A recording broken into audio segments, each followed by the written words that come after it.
अस्सलाम वालेकुम नाज़रीन, कुछ अहम खबरें आप लोगों के साथ शेयर करनी थी। सबसे पहली खबर ये है कि इमरान खान का दोनों खबरें इमरान खान के हवाले से। सबसे बड़ी खबर ये है कि पाकिस्तान की जो इस वक्त मौजूदा हुकूमत है, उन्होंने पाकिस्तान तहरीक इंसाफ के बानी चेयरमैन हैं इमरान खान, उनकी तरफ जो है वो हाथ बढ़ाया है और मुज़ाकरात के हवाले से कुछ बातें की हैं, वो भी सामने रखेंगे। और दूसरी बड़ी अहम डेवलपमेंट ये है कि पाकिस्तान तहरीक इंसाफ के जो बानी चेयरमैन हैं इमरान खान, उनके साथ उस शख्स की मुलाकात हुई है जिसके बारे में खबरें ये थी कि इमरान खान उनसे नाराज़ हैं। तो कुछ ऐसी चीज़ें भी सामने आई और उसके हवाले से कि कहा जा रहा था कि ये उन्होंने कज़्न किया है और इसमें वो शामिल है। लेकिन खबरें तो आती रहती हैं, लेकिन हकीकत क्या है वो उनके जो पार्टी के लोग हैं वो जानते हैं। और कह सकते हैं कि इमरान खान शायद प्री प्लान्ड कुछ हो। पहली खबर ये है कि पाकिस्तान तहरीक इंसाफ की जानिब हाथ बढ़ाया गया है और वो भी हुकूमत की जानिब से।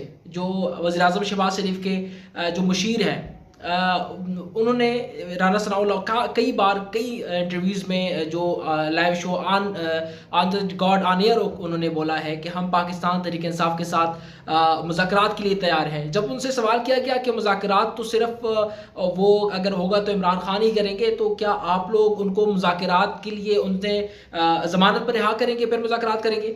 लेकिन इस हवाले से वो फिर चुप रहे और बताया कि इस हवाले से मेरे पास कोई ख़ास इन्फॉर्मेशन नहीं है। लेकिन हाँ, हुकूमत और हुकूमत के इत्तेहादी पार्टियाँ जो है वो इमरान खान के साथ हाथ मिलाने के लिए तैयार है।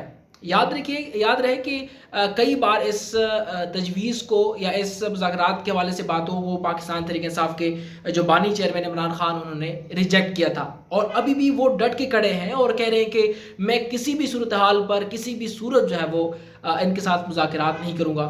अगर देखें तो पाकिस्तान तहरीक इंसाफ का जो बयानिया है या इमरान खान का बयानिया, जब से वो इक़्तिदार से उतरे हैं, वो बयानिया मज़ीद जो है वह तक़वियत इख्तियार कर रहा है और वो मज़ीद स्ट्रॉन्ग होता जा रहा है। तो इस हवाले से ये बातें भी सामने आई हैं। जबकि दूसरी जानिब ये भी है कि पाकिस्तान तहरीक इंसाफ को इस वक्त जो है वो हाईजैक किया गया है। किन की तरफ से हाईजैक किया गया है वो सबको पता है कि इस वक्त जो सियासी कारकुनान थे या सियासी अरकान जो थे, वो बिल्कुल बैक फुट पे खेल रहे हैं। जैसे कि अली मोहम्मद खान और दीगर जो पहले से सियासत के ज़रिए आते थे, वो बैक फुट पे, जबकि इसको हाईजैक करने वाले पाकिस्तान के वकला हैं।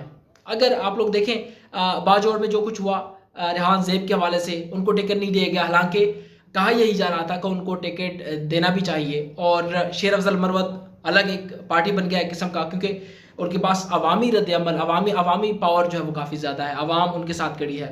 और दूसरी तरफ जिस तरह के शिबली फराज हो गया और 3 नाम जिसके उमर अयूब और साथ में बैरिस्टर गौहर, ये 3 नाम आ रहे हैं कि इन्होंने ये बग़ैर बताए इमरान खान को चीज़ें क्लियर करके नहीं दे रहे हैं। कितनी सदाकत है इन बातों में वो बाद में वक्त के साथ ही पता चलेगा। लेकिन हाँ, इस वक्त की सिचुएशन जो है वो यही है कि हाईजैक कर लिया गया है, लोग भी कहते हैं और इसके अंदर भी लोग कहते हैं। अली मोहम्मद खान का अपना स्टेटमेंट है, वो कह रहे हैं कि मैं नहीं समझता कि अभी जो पार्टी पॉलिसी है वो प्रॉपर चल रही कि नहीं है, लेकिन मैं उसके खिलाफ इसलिए बात नहीं करना चाहता कि मेरे पे सवाल ना आ जाए। लेकिन वो खामोश हैं अभी इस वक्त। कहते हैं इमरान खान तक वेट करते हैं, वो जब रिहा हो जाएगा और उसके बाद जो है मामलात आगे बढ़ाए जाएंगे। अच्छा, मुज़ाकराती टीम के हवाले से बात हुई कि इमरान खान के पास जब ये तजवीज़ रखी गई तो उन्होंने बिल्कुल इस चीज़ को जो है वो रिजेक्ट किया, कहा कि किसी हवाले से भी इनके साथ मुज़ाकरात नहीं हो सकते, और मुज़ाकरात अगर होंगे तो एस्टेब्लिशमेंट से होंगे, मतलब एस्टेब्लिशमेंट आसिम मुनीर से होंगे। तो ये एक थोड़ा सा है कि सवालिया निशान इस पर भी उठते हैं। लेकिन फिर भी वहाँ से भी थोड़े से अजीब किस्म के रिएक्शंस आए हैं। जब प्रेस कॉन्फ्रेंस हो रही थी तो जो DGISPR के तर्जुमान हैं, उन्होंने कहा कि अगर माफ़ी मांग लें तो फिर हो सकता है, लेकिन उनका जो रवैया था कुछ मुख्तलिफ था। यही था कि अगर माफ़ी मांग लें तो ठीक हो जाएगा, ये भी था। लेकिन ये भी है कि माफ़ी हमसे ना मांगे, माफ़ी हमसे मांगे और मुज़ाकरात सियासी उनके साथ करें। तो ऐसा लग रहा था जैसे वो रिक्वेस्ट कर रहे हैं कि खान साहब आप आए ना, माफ़ी मांग लें जी।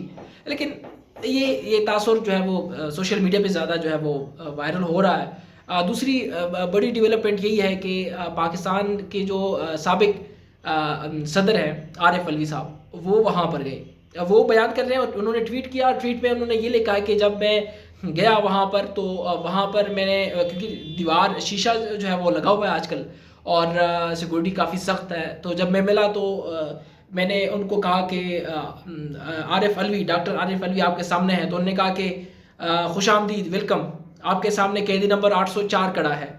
سینے پہ ہاتھ رکھا اور ایک دو چیزیں باقی جو گفتگو ہوئی وہ تو نہیں لکھا ٹویٹ میں، لیکن یہ ضرور کہا کہ انہوں نے ان کو جب میں نے جج کیا تو وہ مزید طاقتور، مزید بے خوف جو ہے وہ وہاں پر بن گئے ہیں. مطلب خان جو ہے وہ جس کو توڑنے کی کوشش جاری تھی وہ مزید سٹرانگ ہوتے جا رہے ہیں اور اس کا مقابلہ جو ہے وہ کوئی نہیں کر پائے گا.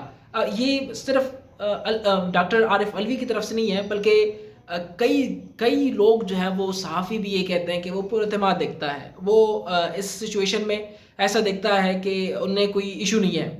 اور یہ ان کے جو قریب رشتہ دار ہیں انہوں نے بھی یہی کہا کہ ان کو توڑنا آسان نہیں ہے. وہ شاید جیل میں مزید طاقتور بن جائے گا. صبر ایک چیز اس میں ہے، اگر اس کے صبر کو مزید آزمایا گیا، اس کو بڑھایا گیا تو عمران خان مزید خطرناک بن رہا ہے. لیکن اس پہ کوئی شک نہیں کہ موجودہ دور میں عمران خان ایک سٹرانگ پرسن ہے جن کے پاس عوامی طاقت موجود ہے. اس وقت پاکستان جو معاشی اور جو سیاسی عدم استحکام کا شکار ہے وہ صرف اور صرف کہہ سکتے ہیں کہ عمران خان کی وجہ سے، کیونکہ فارن جو انویسٹمنٹ ہے پاکستان میں، ڈالر اس وقت کم ہوگا، روپے کی قدر بڑھے گی جب پاکستان میں فارن انویسٹمنٹ آئے گی. اور فارن انویسٹمنٹ جو ہے اس وقت غیر جو ایسی سچویشن ہے کہ عدم استحکام ہے کہ کیا یہ حکومت چلے گی. حکومت باہر ملکوں میں یہ ہوتا ہے کہ وہاں پر جب ایک نئی گورنمنٹ آتی ہے تو وہ سبسڈیز دینا شروع کرتی ہے کہ باہر کے انویسٹمنٹ آئے، یہاں پہ پلانٹس لگے. یہاں پر یہ ہے کہ سبسڈی نہیں، اس سے ٹیکس لیا جاتا ہے.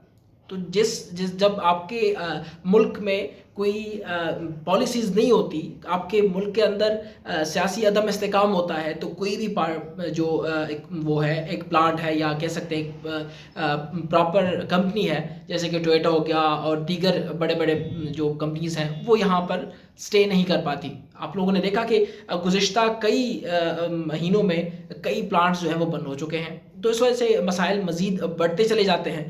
اور انہوں نے کہا کہ عمران خان مزید سٹرانگ ہو گئے ہیں اور جو پہلے خبریں تھی اس کو کہہ سکتے ہیں وہ ٹوٹ چکے ہیں کہ عمران خان عارف علوی سے ناراض تھے اور اس طرح کی خبریں تھی. لیکن اب وہ شاید دم توڑ چکی ہیں کہ جب انہوں نے بلایا ہے، ان سے ملاقات کی ہے، اس کا مطلب ہے کہ ان کو کچھ مزید جو ذمہ داریاں ہیں وہ سونپنے جا رہے ہیں. اور دوسری بڑی بات یہ ہے کہ 2 سے 3 اراکین جو ہے جو پہلے پریس کانفرنس کر چکے ہیں، جنہوں نے بولا ہے کہ ہم پاکستان تحریک انصاف سے علیحدگی اختیار کر رہے ہیں اور مزید سیاست میں نہیں آنا چاہتے اور مزید سیاست نہیں کریں گے، یا پھر پاکستان تحریک انصاف کے ساتھ ہماری جو آنے والے وقتوں میں اگر سیاسی کوئی کیریئر ہے تو وہ ختم ہو چکا ہے آج کے بعد. جس کے کہنے پر بھی کی وہ پریس کانفرنس، لیکن پریس کانفرنس کی. اب ان میں سے اگر میں ایک کا نام لوں وہ ہے فواد چودھری، جو وزیر اطلاعات بھی تھے پاکستان تحریک انصاف کے پی ٹی آئی کی گورنمنٹ میں 2013 سے لے کے 2018 سے لے کے 2022 تک. تو ان کے دوران وہ وزیر اطلاعات تھے اور انہوں نے جس طرح کی سچویشن کریٹ ہوئی ان پہ کئی داغ لگے اور اس پہ عمران خان خود ناراض تھے. کیونکہ پرسوں جب یہ رانا ثناء اللہ سے میری اپنی گفتگو ہو رہی تھی، کیونکہ یہ چیزیں ہم خود دیکھتے ہیں، ہم جاتے ہیں وہاں پر. جب لاسٹ ٹائم جب فواد چودھری جب بھاگ رہا تھا اس دن میں سپریم کورٹ میں موجود تھا.